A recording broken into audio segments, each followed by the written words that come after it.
See you in the funny paper. You're listening to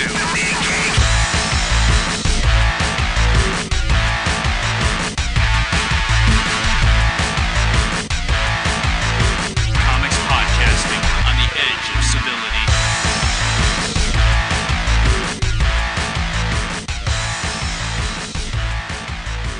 What's coming? So, in your Netflix queue, I see that you have...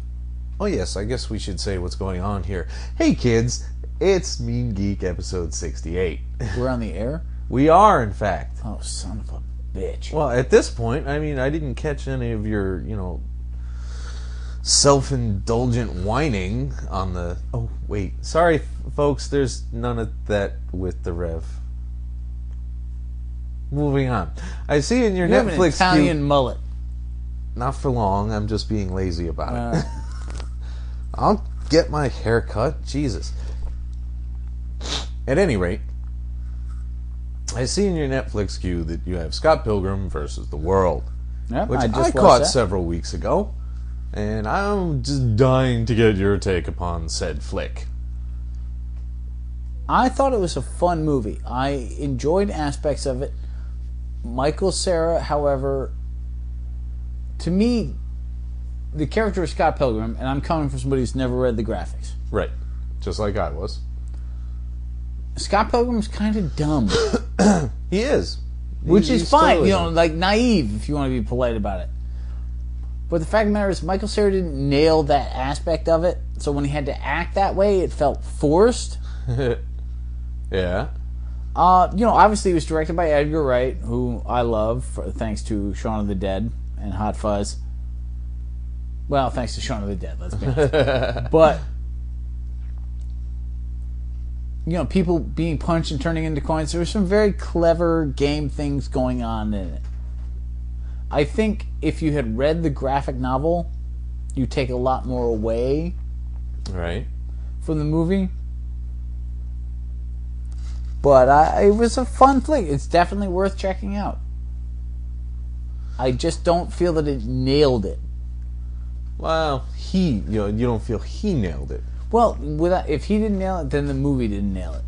All right, I guess I can follow that. So, What do you think?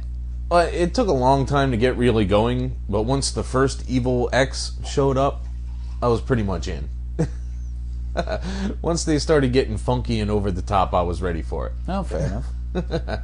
It was him trying to figure out his life with knives and what he was going to do with Red and all that shit that kind of bored me a little bit because, he was just being a douche scene after scene after scene. And, if I want that, I can watch any police procedural with the, large, bald hack who thinks he's a badass, but...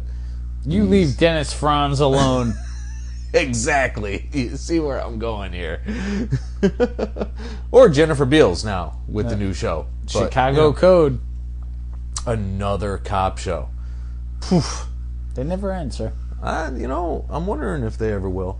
Now, you didn't catch Inception, right? I have not. That's next in the queue. I just rewatched that, and it still holds up. I was quite happy with it. I unfortunately did not get to see that in the theater, making me one of the 7 people who have not seen that film. Well, I think you will, in fact, enjoy it immensely. I am looking very forward to it. Oh, you're getting Venture Brothers. I love the Venture Brothers. Before the Venture Brothers, what is the good, the bad, and the weird? It's I believe, Japanese Western action film Really? that looks phenomenal. All right, we'll have to chuck that one in there as well. There you go. Venture Brothers, which you are just idolizing. Let's face it. If there's a design fan for the Venture Brothers, that is I. But as you scroll, the next 40 or so are going to be for El Girl, so... Actually, shouldn't that really be La? I'm going to go with L. That's the masculine form, man. It sets up a contradiction. All right. And when somebody realizes that, besides me, there might be a throwdown. La Girl, fine. La Girlita. Enchanted, not a bad choice. That's all. Well, everything from there for a while is her. Leap year, I'm fine with that. Despicable Me, I just caught last week. And? I enjoyed it immensely. Except how I was 3 steps ahead of every single plot development. Well, really, if you can't guess how a kid film's going to go, you have bigger problems. I did like the Minions. The Minions were fun.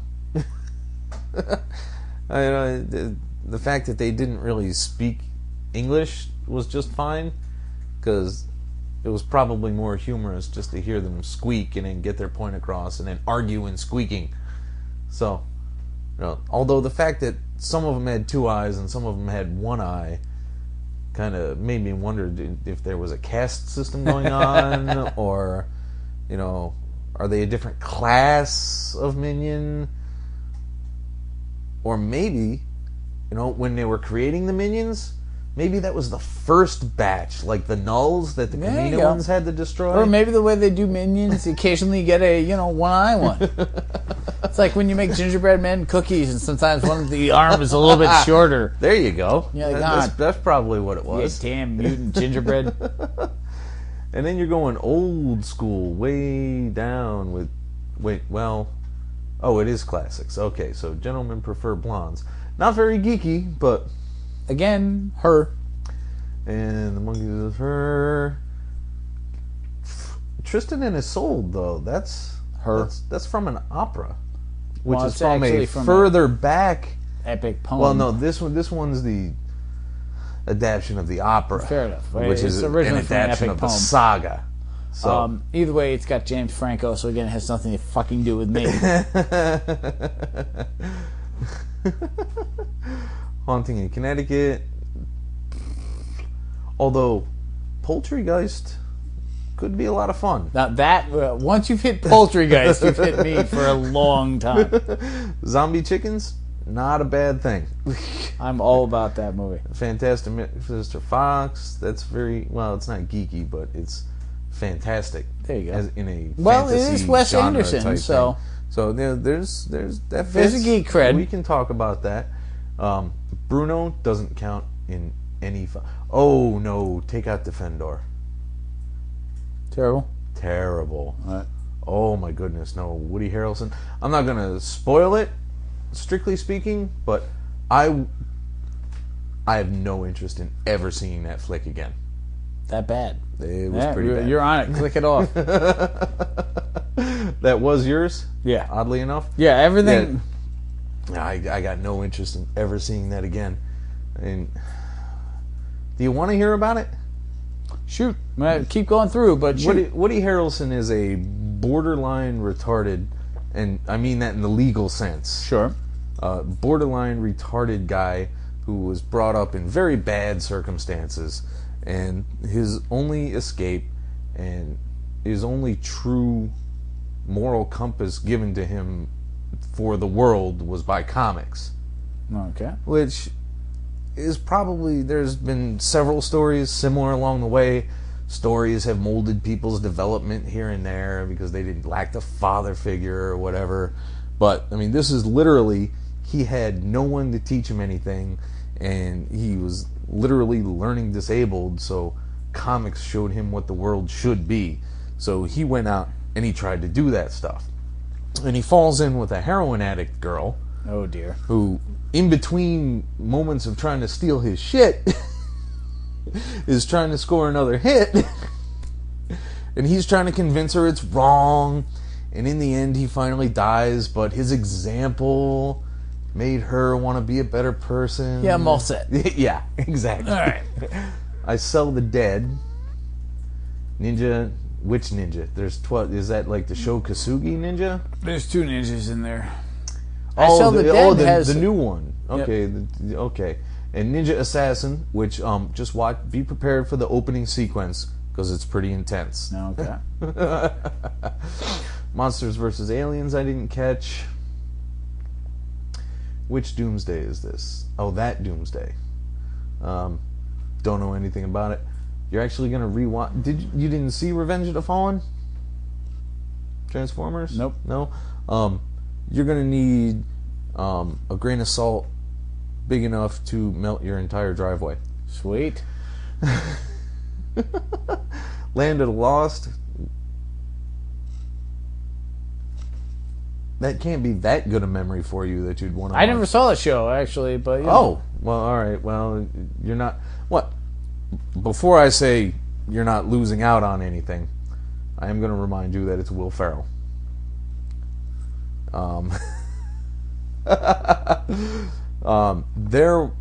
It was Sid and Marty Krofft. There wasn't a whole hell of a lot you could work from. So, in fact, it may be more fun than the TV show. There you go. But you know my long-lasting and abiding hatred of Will Ferrell movies. In all things. So, I'll pass on that one. What else is there here? Beowulf Director's Cut. That's the new one with... The animated one. Yeah.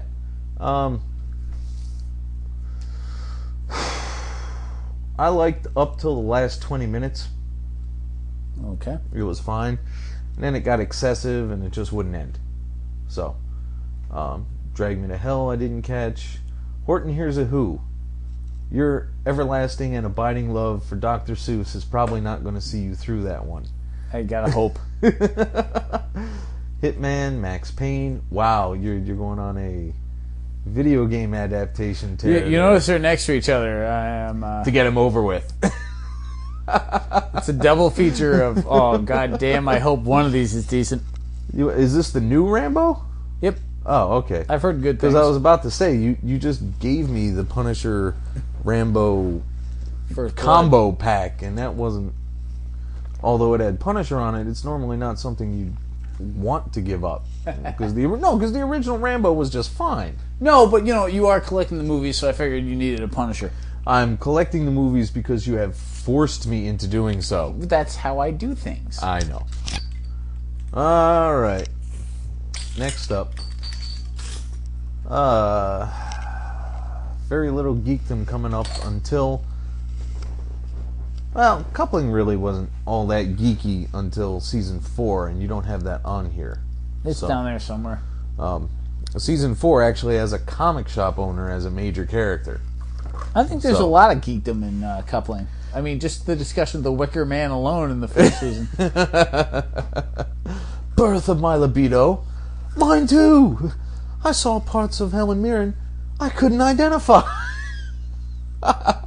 Speaking of Helen Mirren, we are currently watching Red, the adaptation of the DC Comics retired Black Ops Agents thing, which neither of us have read, but we'll be on it soon.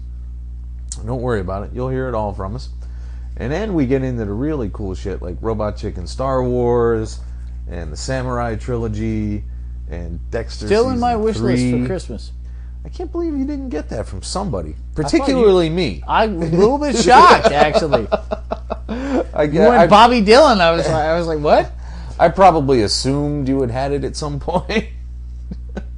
I believe when I put it on there, I told you this is for you. Sukiyaki Django, Generation Kill, good stuff. Oh, way too much monkeys in there. That would be La Girl. The Spy Who Came In From the Cold, excellent Have you ever stuff. seen that? Oh yeah, not for a very long time. I've but read the I book. have. I've never seen that one. And as we know, James Bond spy movies are pretty much my bread and butter. So correct. Wait, they made Discworld movies? There's several. There's 2 animated ones and 2 live action ones. Really? Yep. The animated ones are Soul Music. Well, I'm gonna have to go into that then. And there's a Hogfather, I believe. I haven't seen it on this list so far, but there could which be. 2 were there? Soul Music and Weird Sisters. I think those are the animated. Live action is The Color of Magic, and I believe Hogfather, but I could be wrong there. Oh, and one for the history geeks, John Adams. You're going to enjoy that. Yeah, I saw it when it was originally broadcast. Seems like a Billy thing. I enjoyed it immensely. Topkapi? Really? I guess, if you say so. Do you know what it is? I've reviewed the summary of it. It's a caper movie. Yeah, and caper movies are very geeky. Who doesn't like Ocean's 11? I Am Legend. Wow, at number 203. You sure you don't want to just borrow that from me?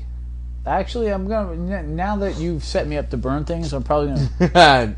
No, I'm kidding. Now that you know how to burn things, I'm going to probably stop by and raid some stuff from you.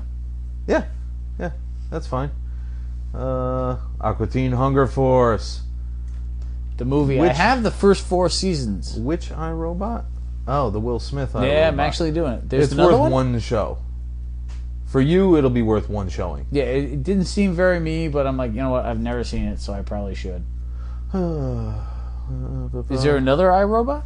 Yeah, there was. Actually, it was more of a Outer Limits episode than a movie. So, but I'm sure you can get it on here on Netflix. Balls of Fury was fun for the most part. Again, for you, it'll be a one showing thing. Gran Torino, not strictly geeky, but it's Clint, and anybody who doesn't like Clint is just not fucking welcome to listen to American. us. No, they're not. As a matter of fact, if you don't like Clint, I need you to hit stop right here and blow up your machine, because you're not allowed to download us anymore. Freaks and Geeks. I've heard phenomenal things. So have I. Never watched it.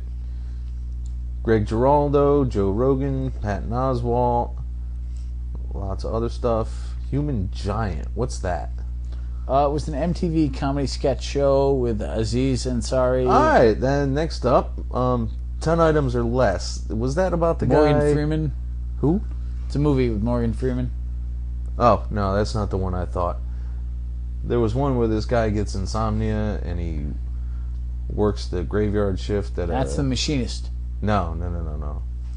He works the graveyard shift at a supermarket and tells stories to one of the other cashiers. Eagle versus Shark? Holy crap, dude. What is... Eagle versus Shark is actually a kung fu movie which features Jermaine Clement from... Jermaine Clement from Flight of the Conchords. OSS 117. I just saw an ad for that on Girl with the Dragon Tattoo last night, and I found it to be very interesting. Doesn't it? Yeah. I was going to chuck it on there, but then I fell asleep and had things to do today. Well, now you have double reason. But yes, that looks very me. So I'm Dark City, very good. It's been a long time since I saw that movie. Percy Jackson, Spiderwick Chronicles. Suddenly you're an 8-year-old. I like Harry Potter, so you're always waiting for the new one. Runaway. That's not. Tell me that's not. Tom Oh my Selleck God! and It's Gene Simmons. Wow. It's a good thing you're down at number like 300 with that one. Finally, a film emerges with the courage to tell a zombie story from the perspective of the undead. Oh, okay. Did I find a zombie movie you don't know? Zombies! I might have read a similar book, but Ed Wood. Brazil. You got 2 separate cuts of Brazil on here. Yeah, because there's like 14 separate cuts out there. I just picked 2. I don't get that flick. Well, maybe you need to watch a different cut. I have tried 4 separate times to finish that film, and it aggravated, irritated, and confused me every single time. I don't... You need to watch it with me. I'll explain the hard parts. It's not that they're hard. A Scanner Darkly? Blech. You can watch it. I won't watch it again. Nightmare on Elm Street. Woo! The remake, I was a little curious. Yeah.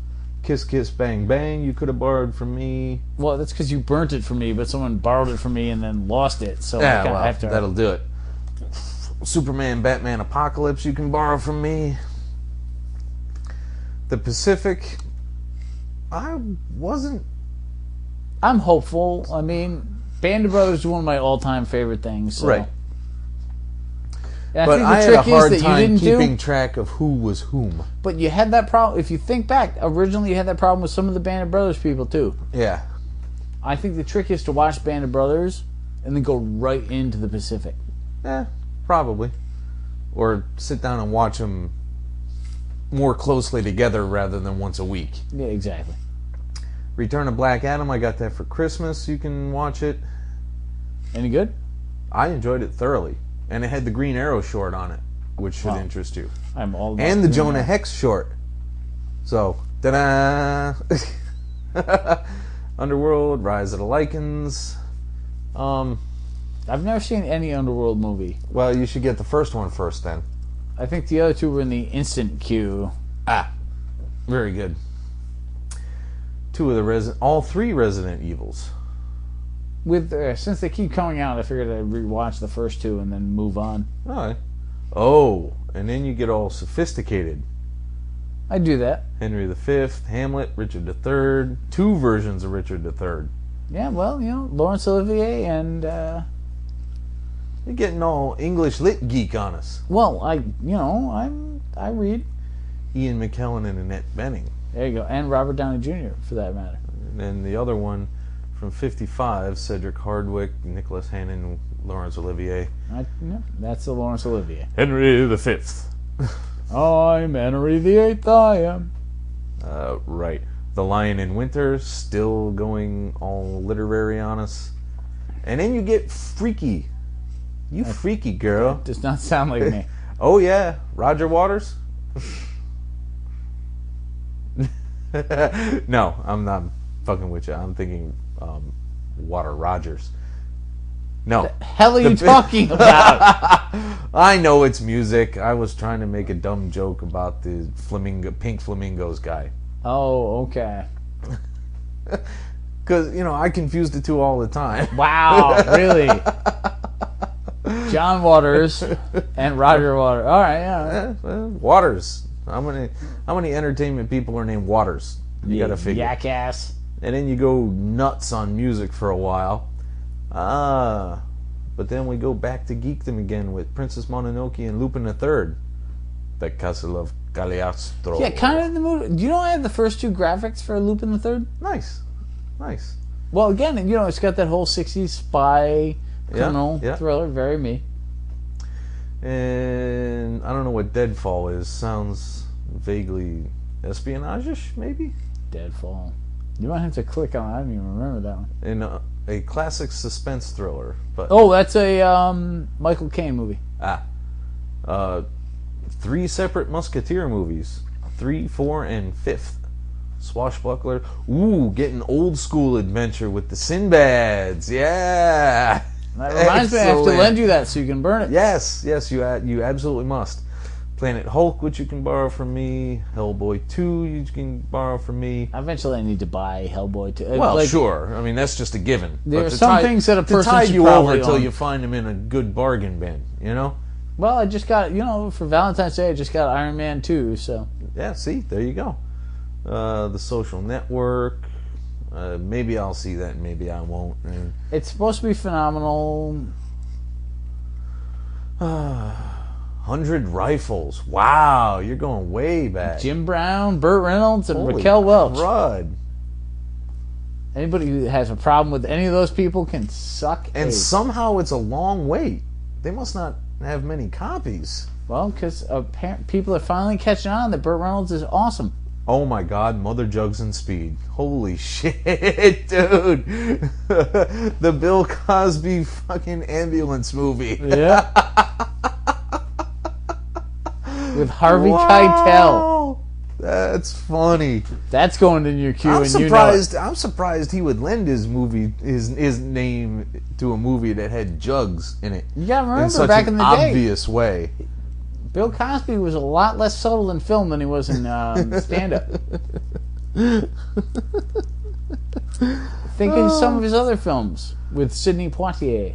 Now, I'm going to tell you the truth. I don't know a whole lot of Bill Cosby movies. Well, you need to do a little research then, because there's some interesting little steps that way. I mean, I caught a couple of episodes of I Spy and I wasn't impressed. So It was fun for what it was, but it hasn't aged well. what the fuck is Jesus Christ Vampire Hunter? This indie film garnered awards on the festival circuit, including Slam Dance, Zombie Dance, Fargo Film Festival, and Santa Cruz Film Festival, none of which anyone have ever heard of, and it's I've heard 10 of years Slam old. Dance. Have you? Yes. At the Crew concert? What? I've never been to a crew. For God's sake. No, Slam Dance... after Sundance, there are a whole lot of side film festivals in the same area. Slam Dance was one of the bigger ones. Wow. And yet it says absolutely nothing about it. Well, it's going to be wretched, but it sounds awesome. The A-Team, way down there at 372. Dark Star, really? Wow. Why wouldn't you? They just released a special edition with 2 versions. Holy crap. That better be in yours. John Carpenter and no actor I remember. Exactly. Another Resident Evil. The Girl Who Kicked the Hornet's Nest. Now, is that... It's a sequel. Well, yeah, I know it is, but is it the second or the third one? I have no idea. I've never read one of the books. Because I just watched Dragon Tattoo last night. Did you enjoy it? Yeah. All right, well then... It seemed to last a little longer than it really needed to, but that's neither here nor there. What we should do is grab both of the other ones and then kind of zip through, figure out which one is Oh, second. it is the third. It is the third. The other one's The Girl Who Played with Fire. There you go. So, Children of Men. Very character-driven piece. The fact that it's the future and there's no reproduction that to many people would make it a science fiction film was downplayed so far it was barely even incidental to it. I mean, the girl could have been carrying any valuable thing. No, the girl herself was a MacGuffin. Oh, okay. You know? She could have been carrying any valuable piece of anything, and the movie would have worked in almost every other way. So, Magnificent Men in Their Flying Machines. Look at you go. A man who loves the classics. Extras, the Ricky Gervais stuff. More Ricky Gervais stuff. Ah, the IT Crowd. Very good. Very good. Ricky Gervais stand-up. Black Book should be around there. Right? Should be a movie or a... Yes, Black Books. Click on that. That's very Series you. 1. The riotous sitcom stars Dylan Moran as Bernard Black, an antisocial elbow bender and owner of a... What's an elbow bender? A drinker. Why did he say that? Takes great glee in mistreating customers yeah, that's pretty much me. Yeah, it's a very you show. Machete. God, why isn't that in my queue yet? Toy Story 3, Last Exorcism, and IFC's Greg the Bunny Series 1, 2, and the Film Parodies Volume 2.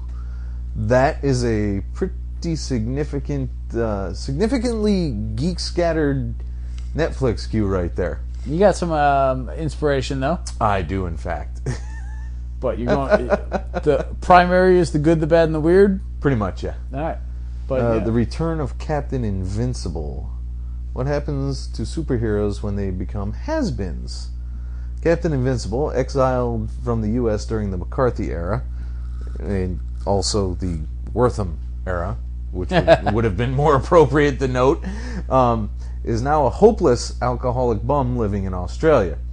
But when the sinister Mr. Midnight hatches a plan to annihilate citizens of New York, the captain is called back to America to save the day. First, though, he must reactivate those long-dormant superpowers. Alan Arkin and Christopher Lee co-star. Wow, Chris Lee signed a contract that says, I will be in that. That's the super villain. Oh, and look at you go. You had to do it. And I got to do it too, because I don't remember a goddamn thing about it. I saw it once, 29 years ago. Holy shit. 29 years ago, I saw Tron, and I don't remember a damn thing about it. I need to see it again, because Tron Legacy looks intriguing enough to at least watch once. Yes. So I got to do Tron first. And I totally missed getting the Playboy with the Tron stars in it. The what? Playboy with the Tron stars in it. Who? I don't know. who were the hot females in it? I don't know. I didn't see it. So, I mean, you're speaking Latin at this point. Well, you certainly know that there's a magazine out there called Playboy. Yeah, that much I knew. And you know that upon occasion it will have celebrities in it. That's true, too. And you know that there is a new movie as a sequel to Tron. Tron Legacy. And you've seen commercials in it that show that there are females in said movie. Well, Olivia Wilde, basically. That's it. Yeah, and there's another one. There's a blonde somewhere. Really? Yeah. All right, I didn't see that commercial. At any rate, having established that the Rev is just as geeky as everyone else, although he likes to make a living talking about entirely different shit. I like to think of myself as well-rounded. Oh, is that what it is? No, you got to be fair. You're a Renaissance man. I draw lines. I'm geeky. I've never denied that, but there are a lot of interests outside of that. Dork's a whole nother bag, is what you're saying? Exactly. Okay, there we are.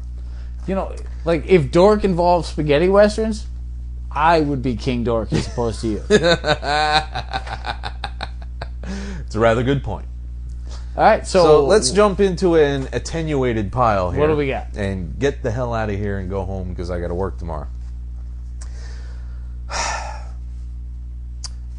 Dark Horse has come back to us with Star Wars, Darth Vader, and the Lost Command. Dark Horse can go away again. Now, the only thing that ameliorated the fact that... You love to say ameliorated. I do. It's a good word. It fits so many situations. I could say, the only thing that makes this bitter pill easier to swallow... There you go. Yeah. Which, you know, everybody says that. It's a bitter pill. The only thing that makes this medicine easier to swallow... Blah, blah, blah. So, ameliorated. Yeah. It gets rid of a whole half a sentence right there. Yeah, all right. Yeah, which you just took up by explaining ameliorated. So. Well, you know, if you had just gone with it instead of mentioning I go with nothing. I understand and appreciate that this is one of his very first missions as Vader. Okay? But I desperately want the whininess and the failure to end with his putting on of the mask. There has been, in the expanded universe, there's been many times mentioned that the Emperor feels that he's not everything he could be. Now, you don't know that because you don't delve deep into the expanded universe. But I'm a jackass, and I keep buying things like the Essential Chronology, and, you know, Jedi versus Sith, the Essential Guide to the Force. Yes, you do. And these are big, huge, 3/4-inch thick coffee table books that are just solid text with a few paintings here and there. And then they tell you all this crazy-ass backstory and explanatory shit. So, for a long time there, apparently, they just pulled a grenade launcher out of a stuffed pig. Out of a stuffed pig and blew a guy up with it directly. Didn't hit near him. The damn grenade hit him in the head. Wow. That was pretty decent, actually. I'm amused by the fact that he used the empty grenade launcher to baseball a grenade back at his enemy. Ruh-roh. So, I'm reading this, and he's out on his mission. And I'm going to nitpick just for a minute. Okay. Yeah, you can nitpick all the... I'm telling you right off the bat, it's a total nitpick.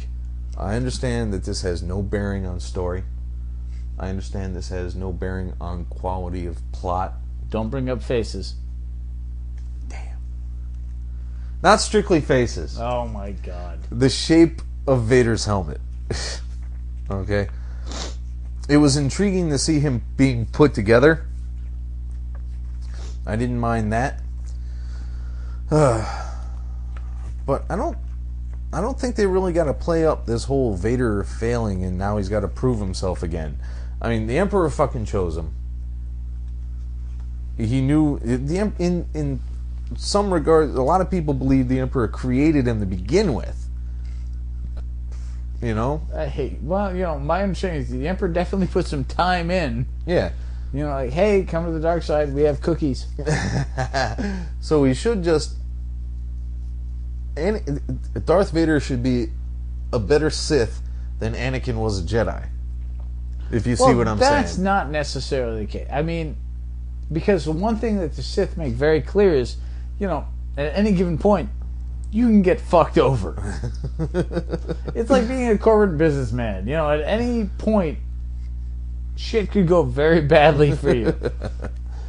Oh, did you screw up? Oh, well, there's a Dooku behind you ready to fuck you in the ass and take your role. Never mind, he's 8,000 years old. He's a better Jedi than you. But, I mean, he did take command, and he did make decisions, and he did get evil. So there's that. I don't know how effectively he's going to negotiate with the spiritual leader of this planet, who comes in on a boat that somebody's been watching too much Lord of the Rings to design. But it's not a strong book. I'm sorry. It's there's a couple creative ideas, but that doesn't make up for the fact that in no way does this need to exist or offer anything particularly interesting. But I got to finish it because I ordered it. So fair enough. And this is Leonardi, right? Is it Rick Leonardi? Dude, I enjoy Major Bummer. You enjoy this. That's the way we live our lives. It is Rick Leonardi. This is actually the best Rick Leonardi I've seen in a decade and a half. Because I remember when he was on Spider-Man 2099. And I wasn't impressed with that shit. But he was also on Spectacular Spidey, which somehow he did do a better job on. Well, that might just because you hate Spider-Man 20... Well, because you hate all things 2099. 2099? 2099. I think you're cut off, sir. I have been there before. I'll deal with it. Leaving us with American Vampire. Voted Best New Series of 2010 by IGN. Although nobody really cares about internet gaming news as it comes to comics. But American Vampire is a damn good series. It is, and we see Pearl throw the fuck down. Yep. There's a lot of interesting things going on in this issue. So they're starting to combine storylines and move forward. Man, what you there do are better. now 3 super vampires. Right. Because the one escaped. I can't remember her name. Her scars are Pearl's not growing. best friend. Yeah. But I can't remember her name. Who's hunting Pearl. Right. And then you've got Skinner. Right. And you've got Pearl. I mean,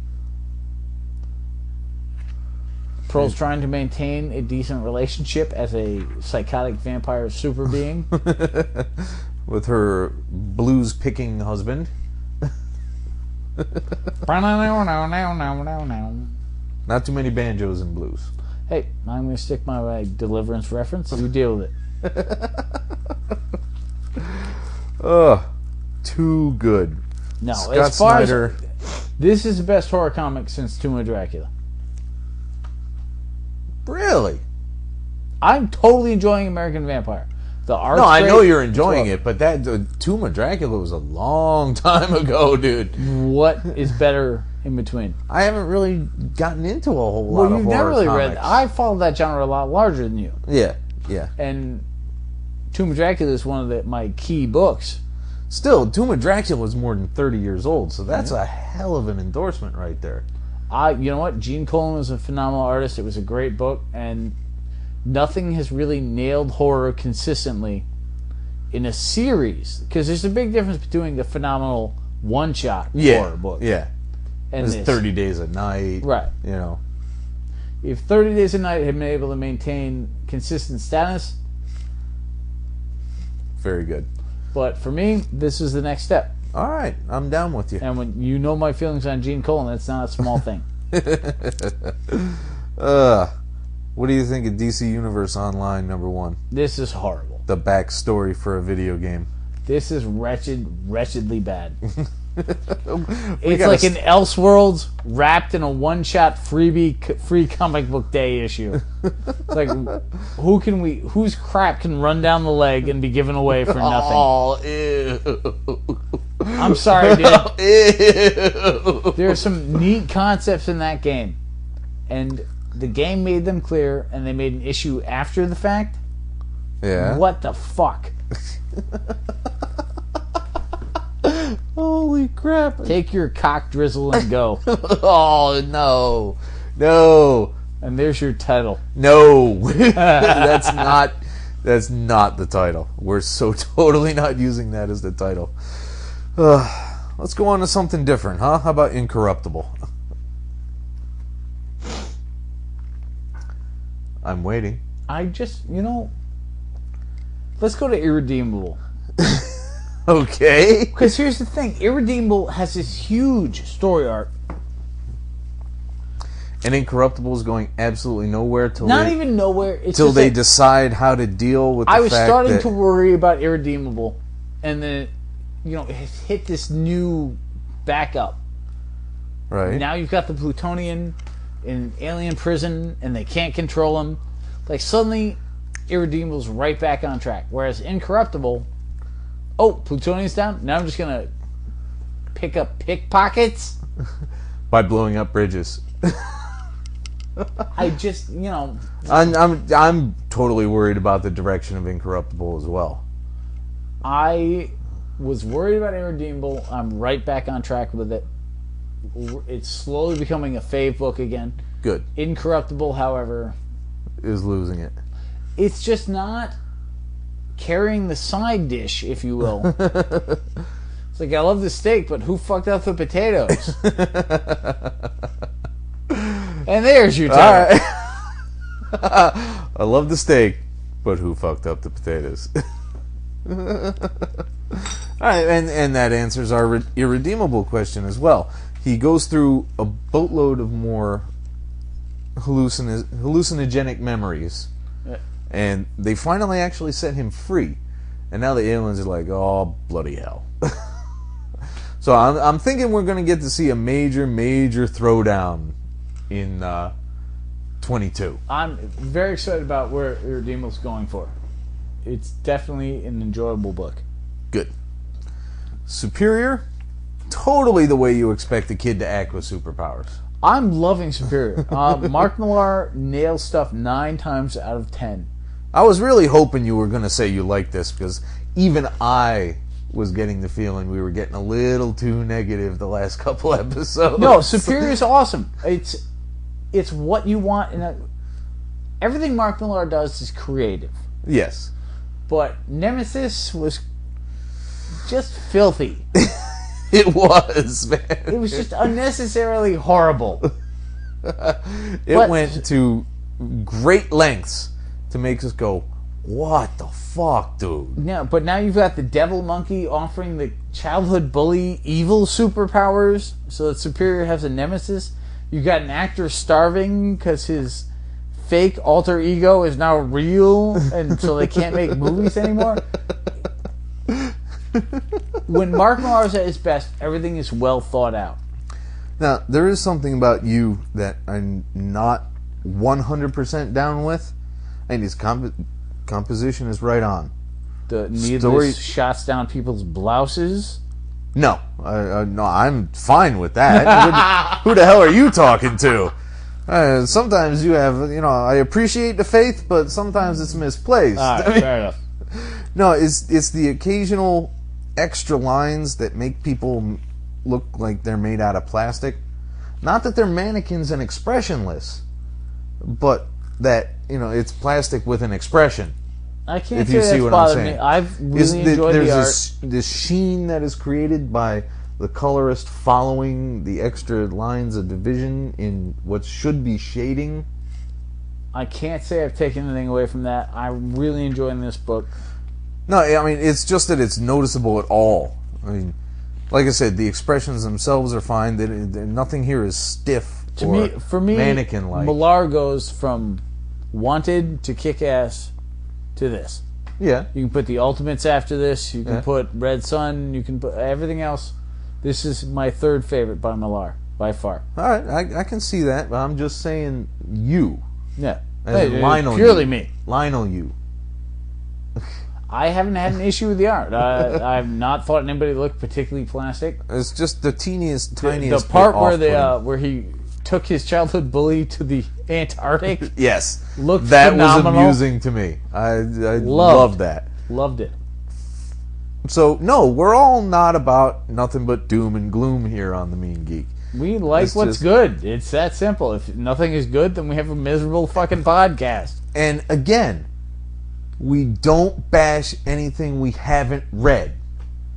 I'll bash something I haven't read. We just haven't had that come up yet. Yeah. Rebels. If you want me to pick up on some sort you of don't even Smurf know comic, what Rebels is.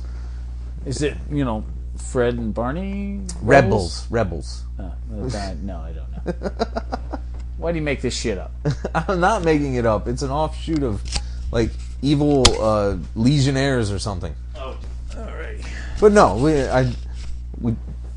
there are books I won't buy as a matter of form. Deadpool. Like Deadpool.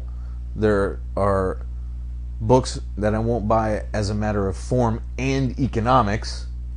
Like X-Men. There's 70,000 X-Men books.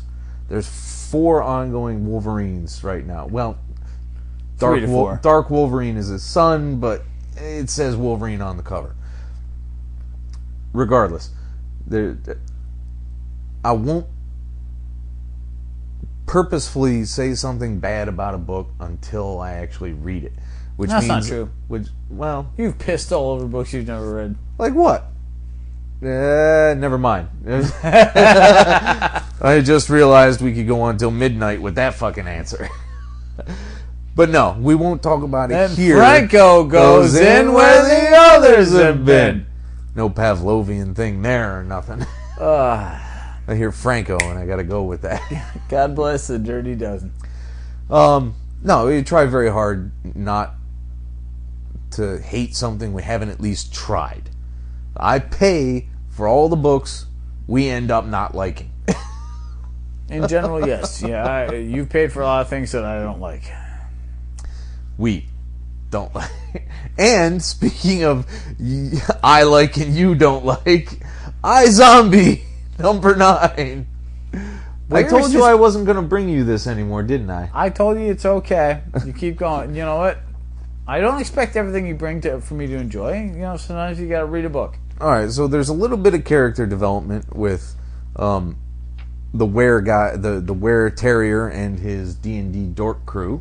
So they're having a good time together. It's fine. And Gwen goes out on a date with Mr. Secret Agent Man. They play. Dude, are you even listening to what you're saying? Yes. It straddles the edge of Silver Age goofiness. There's no Silver Age in this. This is pure 1980s independent quirky bullshit. I'm a go-go dancing ghost. I'm a Were Terrier. I'm a weird Indian D&D player who meets vampires and survives. It's the dance of utter crap, and there's 15 characters doing it. Oh. I've got one eye, and I'm surprisingly dangerous. I'm a zombie who eats brains and then solves mysteries. Right, when they bring in Captain fucking Caveman, I'm the one who told you. This is not a Hanna-Barbera movie. It feels like it. It does not. Since when did Hanna-Barbera movies have zombies?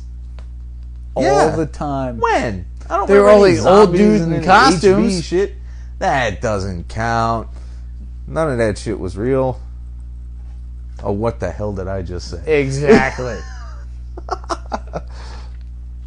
But there is movement forward now because Plus, you've got the evil villain now that you don't really see, who's using the vampire sidekick to send her out. Right. The villainess with the white streak. When 1970s James Bond films feel more complete than this, there's some issues with this book.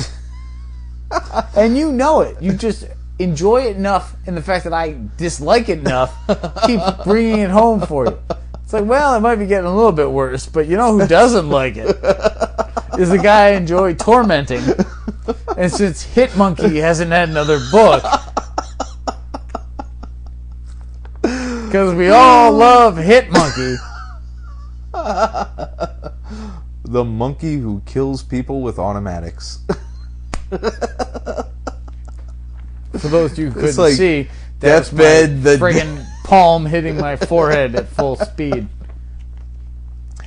Are you still down on Fantastic Four? I don't see any point to this book. I mean, we're building. I was totally enjoying the Fantastic Four before Hickman. Yeah. Now we're building towards the death of one of them, and all of them are in peril simultaneously. Right.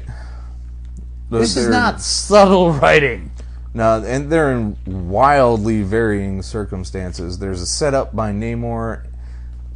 It's not by Namor, right? He kind of knew about. He kind of figured it out. Namor's a douchebag. That's really what it comes down to. These 3 extra races that we've never seen before, but apparently have been there since, dirt. And Namor's known about them, but he's never warned anybody. And now they're negotiated with him to have peace, but it turns out to be a ruse because...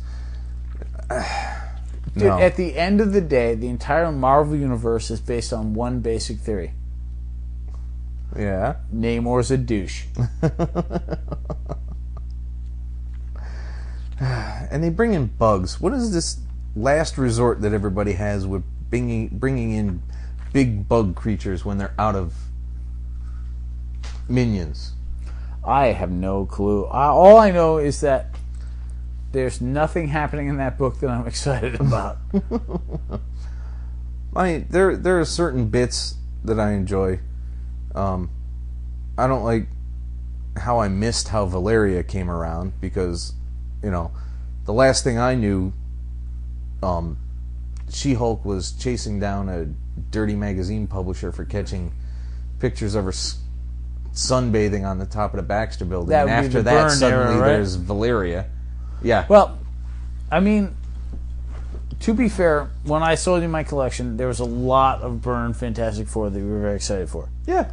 But there's also a decent amount of Fantastic Four post that, Yeah. which has some really good stuff. To me, this book is just not... When Fantastic Four works, they're a family. And when they start to break into their individual characters and separate from each other and they're not getting along, they're not a family in the strictest sense. They pretend to be because they're hating each other but still love each other, whatever.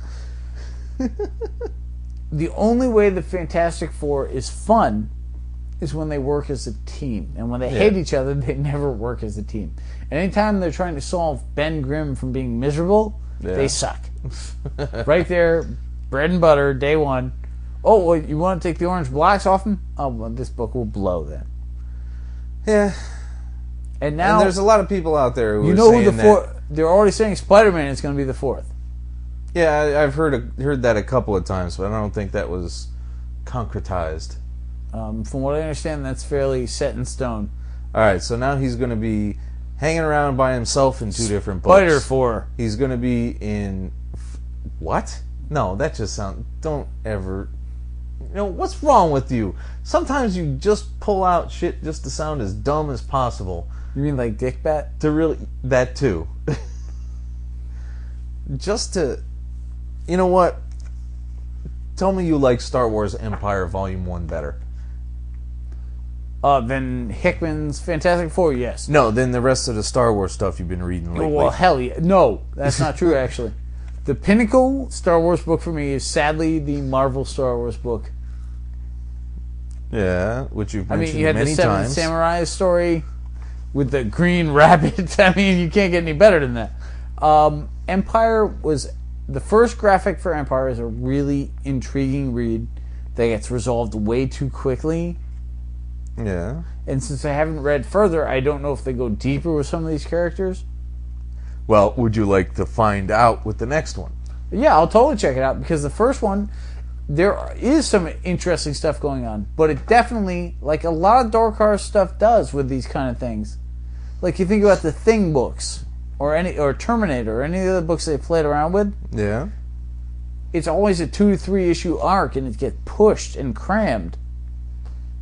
So whereas every other Star Wars book out there evolves at this fucking pace of misery, Empire's like, here's 3 issues, enjoy. Yeah.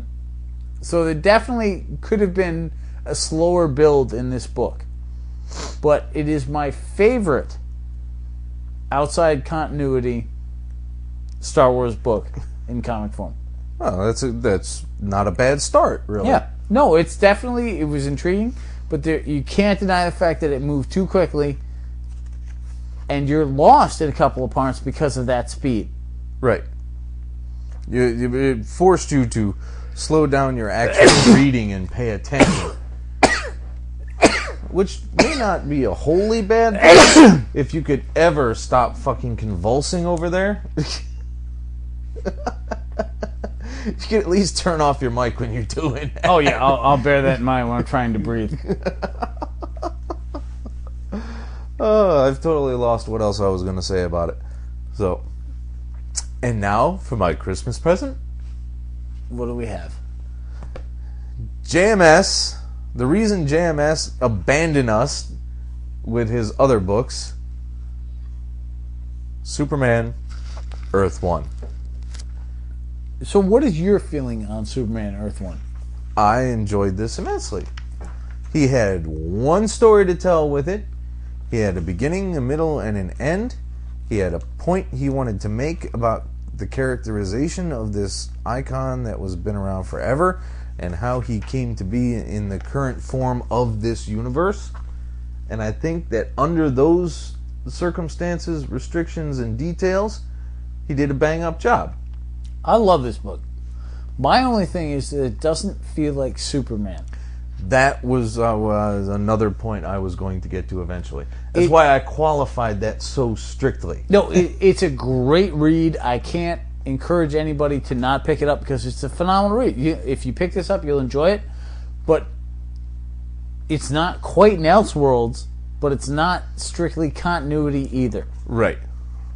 And therein lies my issue with it. Is like, how do I file it? Because it changes Superman's origin in ways that I don't particularly like. I'm good at everything, but I'm bad at journalism. So I'll take that up as the challenge. I mean, fuck off. At what point is Superman a brilliant friggin' genius who can solve problems in math in his head? When did that ever happen?